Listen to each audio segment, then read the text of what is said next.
John Wick, John McClane, John Connor, John Rambo, John Matrix, John Spartan, John Carter, John Anderton, John Clayton II, John Cena. Why does Hollywood seem obsessed with naming its heroes John? Is it just lazy writing, or does this name hold a deeper significance in the world of storytelling? Could there be something universal, even philosophical, about why John keeps showing up as the name for many Western action heroes? In this video, we'll explore the surprising reasons behind this trend, unpack the hidden meaning behind the name, and dive into the philosophy of why John has become synonymous with heroism. Names carry a semiotic weight. They signal identity and character before a story begins. John, however, is a tabula rasa, a blank slate upon which audiences project their own experiences and values. It is a name devoid of cultural baggage, one that transcends class, ethnicity, and geography in its simplicity. This universality serves a critical function in storytelling. A hero named John is accessible, a mirror for the viewer. When John Wick grieves his lost wife, or John Rambo battles his inner demons, their struggles feel personal, as if they could be our own. Their name allows them to be anyone and everyone simultaneously. Many action heroes named John are lone wolves, battling forces much larger than themselves. John McClane fights terrorists in a skyscraper. John Connor leads a resistance against Skynet. John Wick faces an entire underworld. John Clayton II fights monkeys. These narratives echo existentialist themes of the individual against the absurd.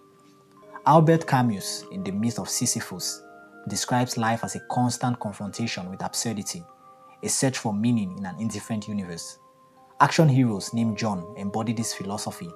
They do not fight for glory or recognition. They fight because they must. They are anti-heroes, reluctant saviors driven by necessity rather than desire. For example, John Wick does not seek to reignite his past as an assassin, but is compelled to act when his final connection to his late wife, a puppy, is violently taken from him. His struggle is deeply personal, yet it resonates universally. He is in a sense a modern Sisyphus, pushing the boulder of vengeance up an unending hill.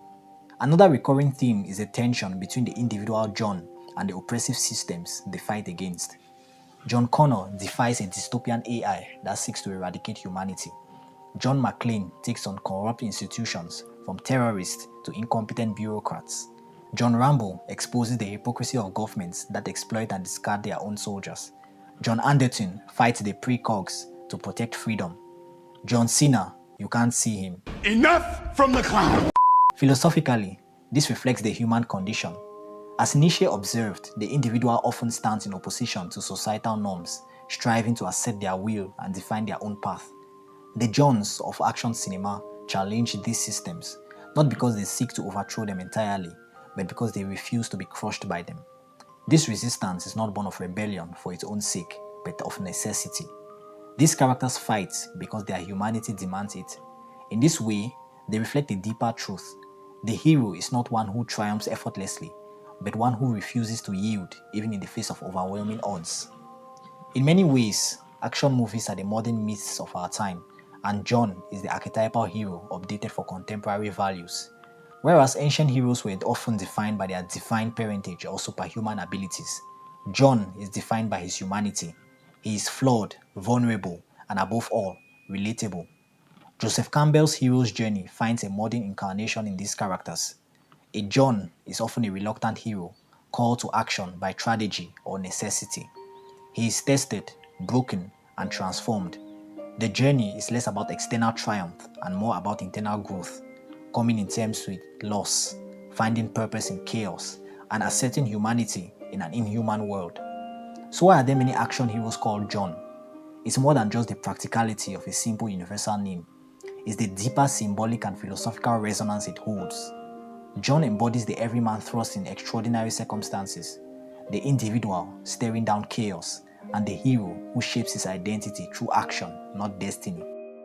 In a world that often feels unpredictable and overwhelming, the Johns of cinema remind us that heroism doesn't require superpowers or divine favor. It's about resilience, grit, and the courage to stand tall when the odds are against you.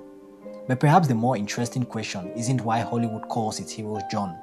It's why we are so captivated by them. Maybe, just maybe, it's because their struggles echo our own and their triumph give us hope for our own battles. That's just my opinion anyways.